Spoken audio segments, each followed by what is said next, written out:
In this video, I will show you how to start working the MyLab assignments. Just like in an earlier video, to get started, click on Syllabus. That brings up the assignments page. Let's click on Monday night homework and then open up Pearson. And this takes us to MyLab where we can start working the assignment. Let's click Start. And now we are ready to start working the first assignment. On a lot of the assignments, you'll see a link up here. So when you click it, it does provide more information, and in most cases you need this information to complete the problem. Let me close this right now and show you that sometimes there's more information than what's above this line. So you may have to take this and drag it down to read more information. We don't have it here, but a lot of the problems have a lot more information to read. You need to pull that line down. We can bring it back up, view the assignments, the transactions here. So on January 6th, we have the new owner putting in $72,000 cash in the business. Now to complete this, you see cash is increasing $72,000. You answer the question, where did that cash come from? It came from the owner investing. So once you enter these numbers and believe it's right, click on Check Answer, and it says, great, it's fine.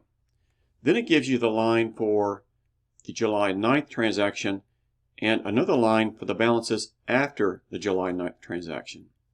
So July 9th, we paid $44,000 for cash. So cash is decreasing, negative $44,000. Why? Because we purchased land, positive $44,000. Nothing else changed on that transaction line. We don't have to enter anything else on this transaction line. Now we need to put in the new balances. So we have $28,000 cash right now. We have $44,000 in land, and then $72,000 in the capital account. Now watch what happens when I click Check Answer Now.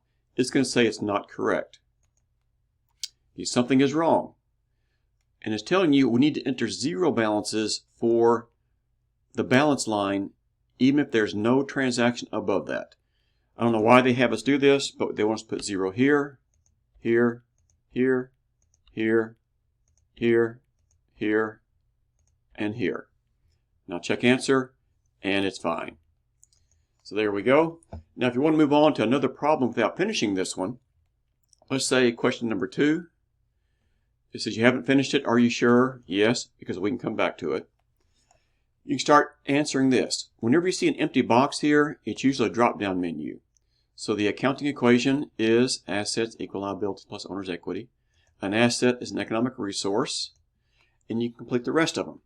Now what you can do is go back to question 1 if you want to finish it at this point. Click yes. And everything we've done so far is still here, and we can complete it. Make sure you put your zeros down. If you have nothing in the columns, put 0. Bring the new balances down after each transaction. Then you can go back to the next question if you want to. Go yes. Let's go ahead and complete this one. An income statement shows revenues and expenses. A liability is a debt. Net income is the excess of revenues over expenses. A net loss is the opposite. Revenue will be an increase in equity. And statement of cash flows shows cash payments and receipts. And scroll down a little bit more. There's the owner's capital balance. Let's check answer again. And good job. Go to the next question. What you'll notice on the side is if you have a green check mark here, green circle with a check mark, it's answered correctly. This one, only part of the answer is correct. So you might want to go back to here and finish it so you can get the green circle with the check mark inside. I believe that's it for now. So again, good luck with your studies.